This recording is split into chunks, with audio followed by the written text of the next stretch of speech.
Good morning and welcome to your Farm and Home Show. My name is Joanna Coles, and this morning we're visiting with Forrest Wynne. He's with the Kentucky State University. He's a state aquaculture specialist there. Good morning, Forrest.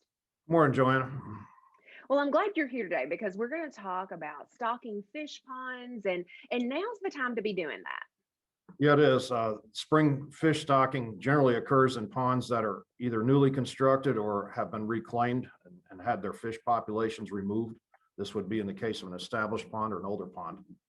And that's really important because I know a lot of people, they think that maybe their fish population isn't as high as they would like for it to be, but it's really important to add fish to a new pond. There is a pattern we'd like to start, basically a bass bluegill predator-prey relationship within the pond that really is fairly well self-regulating, self-adjusting if done properly.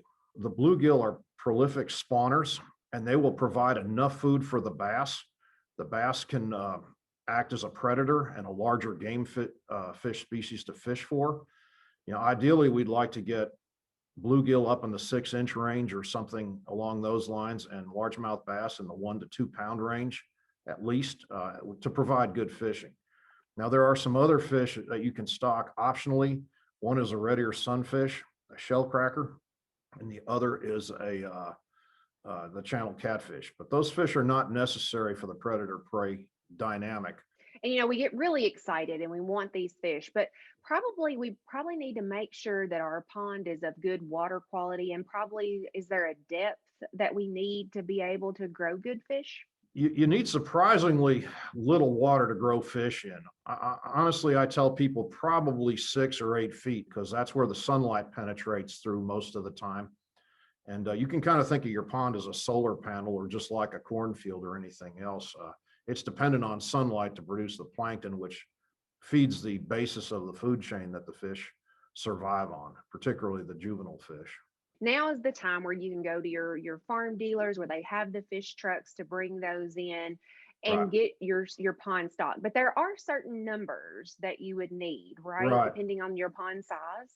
Yeah, the fish and understanding that these are small fish, they're probably 1, maybe 2 inches in length. And that's why it's important not to have existing fish in the pond that you stock these small fish into. Otherwise, they will just become lunch or dinner. So you're looking at a situation where the Fish and Game Department will recommend about 400 bluegill stock per acre, generally this time of year, and then come back a couple months later and stock largemouth bass in at about 120 fish per acre. And if you want to stock catfish, you can stock catfish in about 50 fish per acre around this time of year. And you can also stock some red ear sunfish in as well. They tell you to stock about 40% of the initial stocking rate for the bluegill. And then, there's some people that they might go fishing somewhere and they catch a really cool fish and they want to bring Mhm. it back home and put it in their ponds. But Right. it's probably not something that we recommend. And there's probably some species that we don't recommend in these ponds, right? It's really true, and it's a great point. A lot of people want to put crappie in their ponds and this sort of thing. Some types of bait minnows and all these fish may overpopulate and really create problems.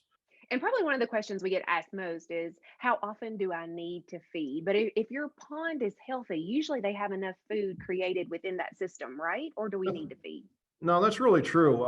People like to feed a little bit of a prepared catfish diet or something like the pellets generally float. And you can get these at farm supply stores.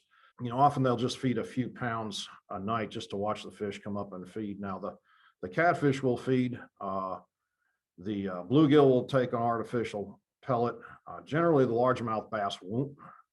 But if you have grass carp in your lake or turtles or ducks, or everything seems to love feed, including dogs. So make sure you keep this stuff secured. Raccoons, but typically the largemouth bass will only eat fish unless they're trained to do otherwise. And then the next key is probably just patience, right? Because you mentioned how small they were putting them in. You're not Right. going to catch that big bass in the fall. Right. Within a year or so, you should be able to have bluegill that are catchable size, probably, hopefully in that 5-6 inch range, maybe. Largemouth bass, to get them up to a pound or more, you're probably talking about 2 growing seasons.